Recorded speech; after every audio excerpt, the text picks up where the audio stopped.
दोस्तों, मैं राजेंद्र जैन आज आपके लिए लेके आया हूँ मेरी लाइफ की सबसे रोमांचक स्टोरी, जो दुनिया के महान वैज्ञानिक अल्बर्ट आइंस्टीन की स्टोरी है।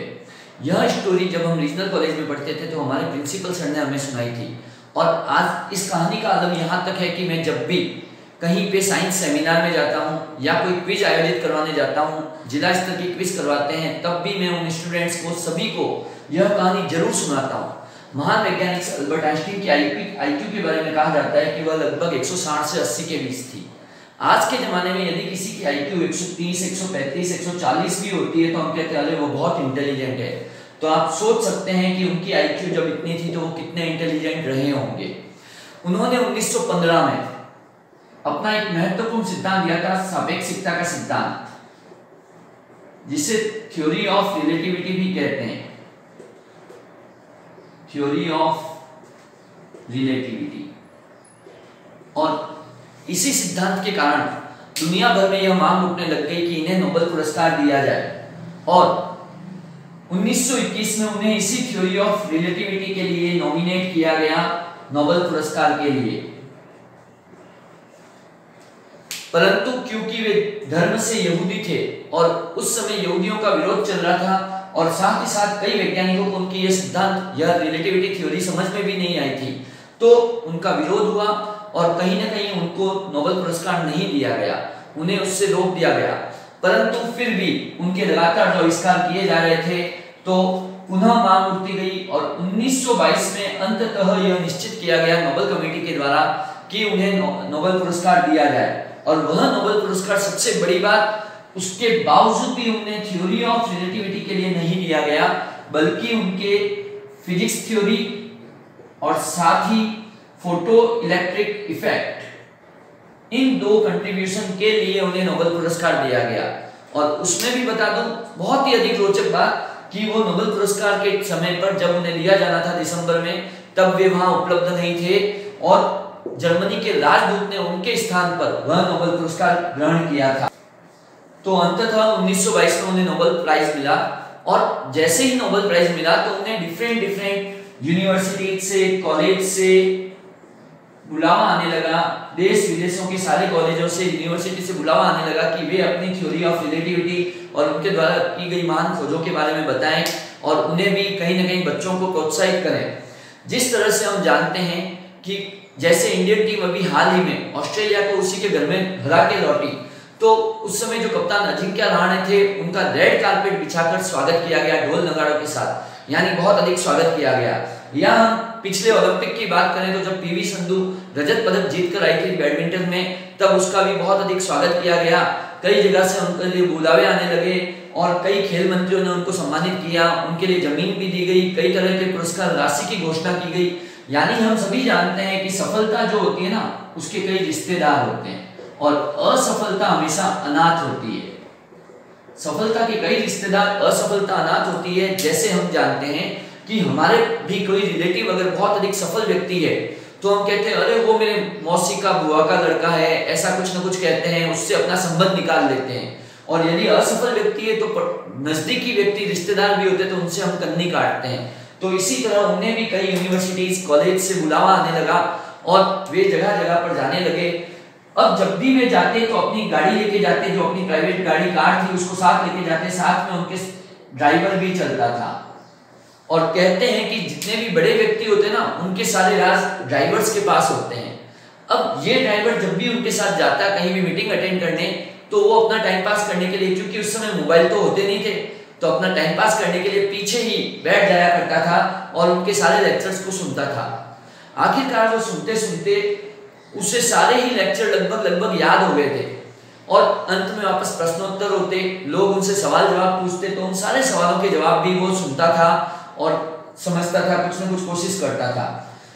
एक बार ऐसे ही क्या हुआ कि अल्बर्ट आइंस्टीन किसी सेमिनार के लिए, कॉन्फ्रेंस के लिए जा रहे थे, तो उन्हें थोड़ी बीच में रास्ते में तबीयत सही नहीं लगी, तो उन्होंने ड्राइवर को कहा कि आज मेरी तबीयत, मुझे थोड़ा अच्छा फील नहीं हो रहा है, या तो हम वापस लौट चलते हैं। परंतु ड्राइवर साहब ने कहा कि साहब आप एक काम करो, आपने अभी तक जितने भी लेक्चर दिए हैं वो सारे लेक्चर मैंने बहुत अच्छे से अटेंड किए हैं, मुझे आपके लेक्चर की एक एक डायलॉग, एक एक लाइन से याद है, उनके प्रश्नोत्तर भी याद हैं, तो अब क्यों ना मैं आपकी जगह अल्बर्ट आइंस्टीन बन के चला जाऊं और आप पीछे बैठ जाना, रेस्ट भी कर लेना और आपकी मीटिंग भी कहीं कैंसिल नहीं होगी। तो अल्बर्ट आइंस्टीन खुद बहुत ही प्रतिभाशाली व्यक्ति थे, तो उन्होंने सोचा कि ठीक है, इस पे एक बार विश्वास कर लेते हैं, और उन्होंने अपनी ड्रेस चेंज की और अपने कपड़े पहना दिए ड्राइवर को, और ड्राइवर वाली ड्रेस पहन ली अल्बर्ट आइंस्टीन ने, और वो उस मीटिंग में अटेंड करने चले गए। उस समय सबसे बड़ी बात, क्योंकि व्हाट्सएप का जमाना या गूगल बाबा का जमाना तो था नहीं जिससे कि पता चलता कि हाँ ये अल्बर्ट आइंस्टीन है, क्योंकि लोग उस समय उनको नाम से जानते थे।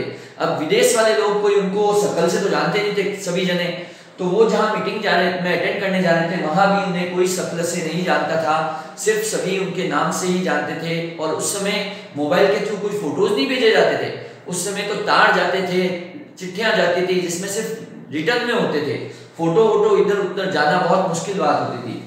तो वो वहां मीटिंग में पहुंच गए और वो ड्राइवर मंच पे चला गया, स्टेज पे चला गया, उसने अपना पूरा लेक्चर बेझिझक बेधड़क पूरा लेक्चर दे दिया बिना रुके।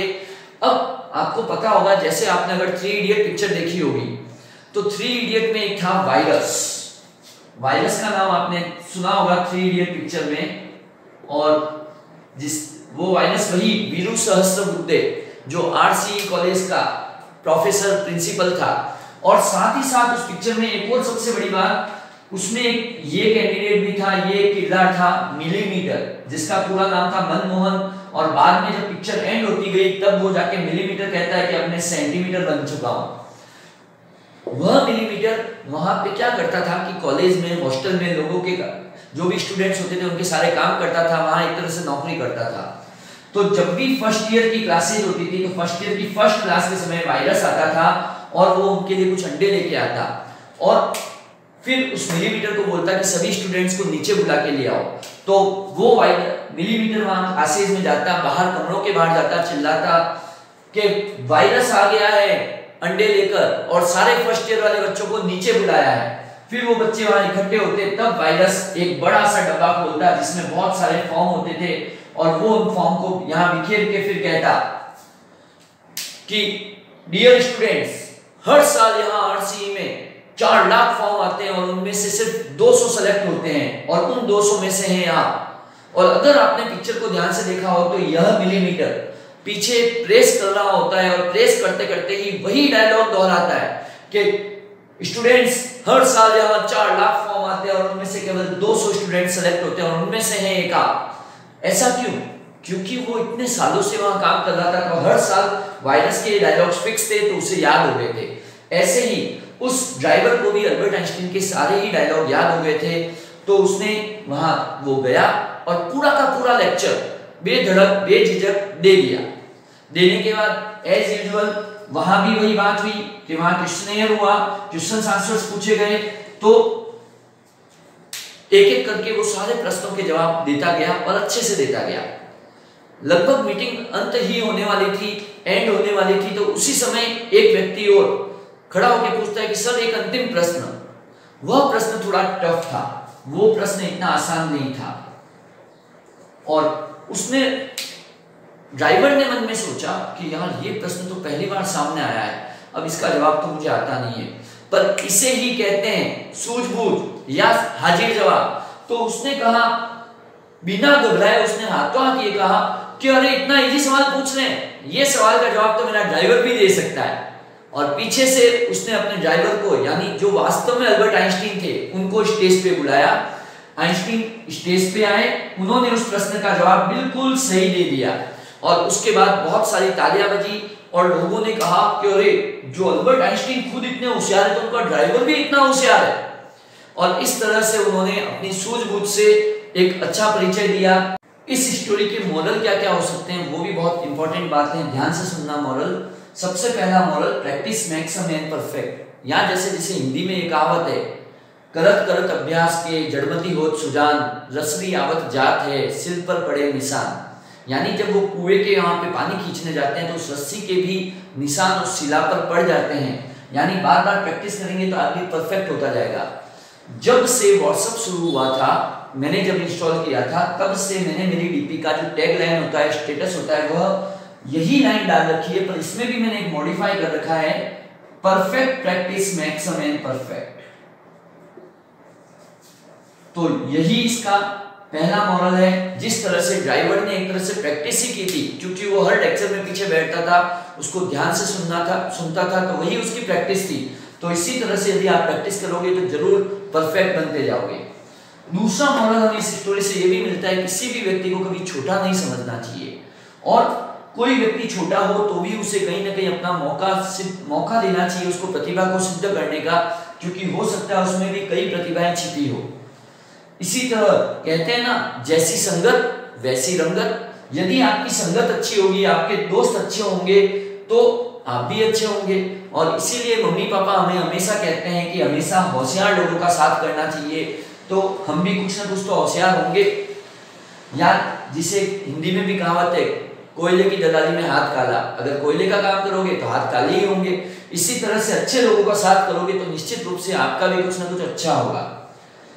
पांचवा मॉरल हम ये भी देख सकते हैं इस स्टोरी का, कि विपत्ति के समय आदमी को घबराना नहीं चाहिए, बल्कि निडरता के साथ, सूझबूझ के साथ, जिस तरह से उसने सूझबूझ रखी थी और हाजिर जवाब दिया कि ये जवाब तो मेरे ड्राइवर को भी आता है, तो इसी तरह से विपत्ति के समय सूझबूझ के साथ काम लेना चाहिए, उसका सामना करना चाहिए। सारा खेल आत्मविश्वास का है।